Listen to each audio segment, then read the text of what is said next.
Bismillah. Assalamualaikum warahmatullahi wabarakatuh.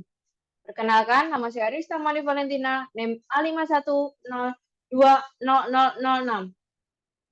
Saya di sini akan menjelaskan tentang jenis-jenis R&D tentang Azure, mata kuliah penelitian pendidikan Universitas Muhammadiyah Surakarta, tahun ajaran 2022-2023.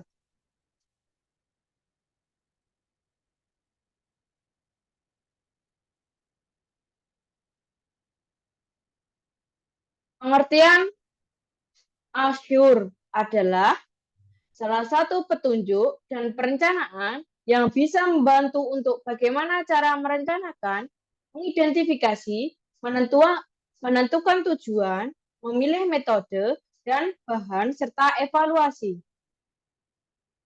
Model Azure ini merupakan rujukan bagi pendidik dalam membelajarkan peserta didik dalam pembelajaran yang direncanakan dan disusun secara sistematis dengan mengintegrasikan teknologi dan media sehingga pembelajaran menjadi lebih efektif dan bermakna bagi peserta didik. Proses Azure. Yang pertama, analisis learners. Yang kedua, stated objective. Yang ketiga, selective methods, media, dan materi. Yang keempat, utilis media and material. Yang kelima, require learners participation. Yang terakhir, evaluation and revision. Yang pertama, analisis learners atau analisis pembelajar.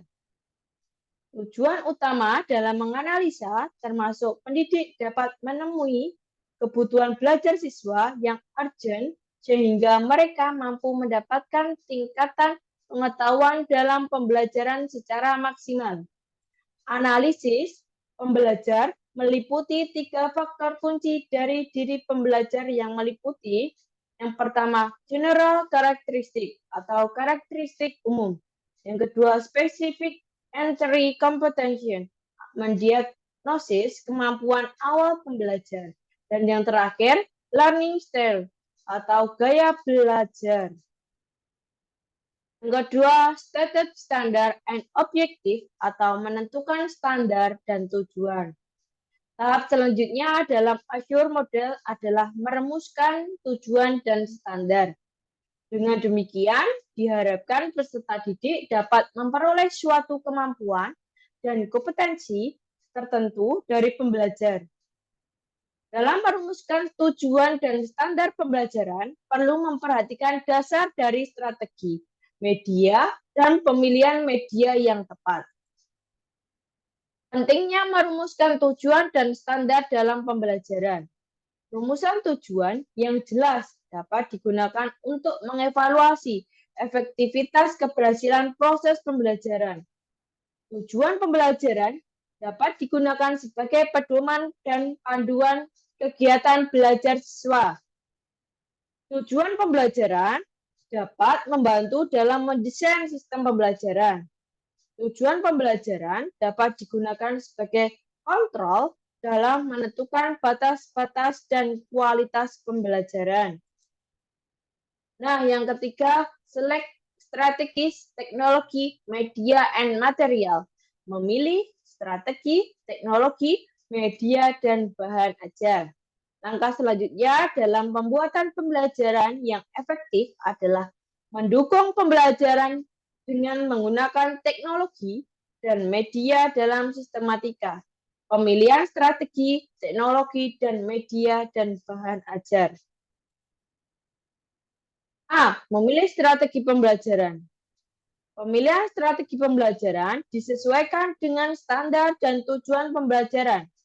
Selain itu, juga memperhatikan gaya belajar dan motivasi siswa yang nantinya dapat mendukung pembelajaran. Strategi pembelajaran dapat terlebih dahulu menentukan metode yang tepat. Beberapa metode yang dianjurkan untuk digunakan ialah belajar berbasis masalah, yang disebut dengan problem-based learning. Yang kedua, belajar proyek, project-based learning. Dan yang terakhir adalah belajar kolaboratif. B. Memilih teknologi dan media yang sesuai dengan bahan ajar. Bentuk media adalah bentuk fiksi di mana sebuah pesan digabungkan dan ditampilkan. Bentuk media meliputi sebagai contoh diagram, slide, bisa lewat proyektor, video di dalam gambar bergerak dalam TV, dan multimedia komputer, contohnya grafik, teks, dan barang bergerak dalam TV.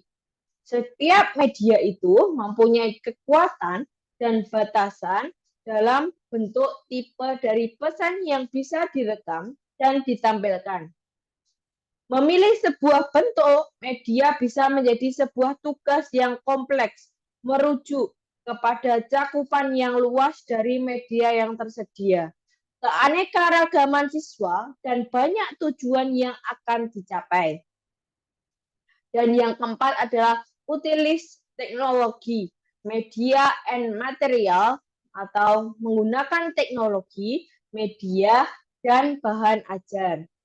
Sebelum memanfaatkan media dan bahan yang ada, sebaiknya mengikuti langkah-langkah seperti di bawah ini, yaitu mengecek bahan, masih layak dipakai atau tidak, mempersiapkan bahan, mempersiapkan lingkungan belajar, mempersiapkan pembelajar, dan menyediakan pengalaman belajar, dan terpusat pada pengajar atau pembelajar.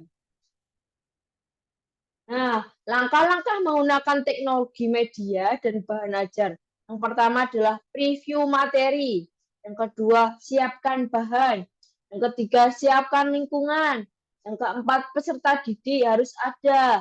Yang kelima, memberikan pengalaman belajar.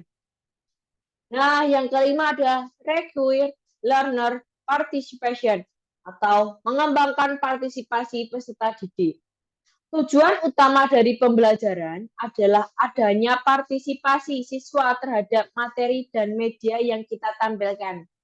Seorang guru pada era teknologi sekarang dituntut untuk memiliki pengalaman dan praktik menerapkan, menganalisis, mensintesis, dan mengevaluasi ketimbang sekedar memahami dan memberi informasi kepada siswa.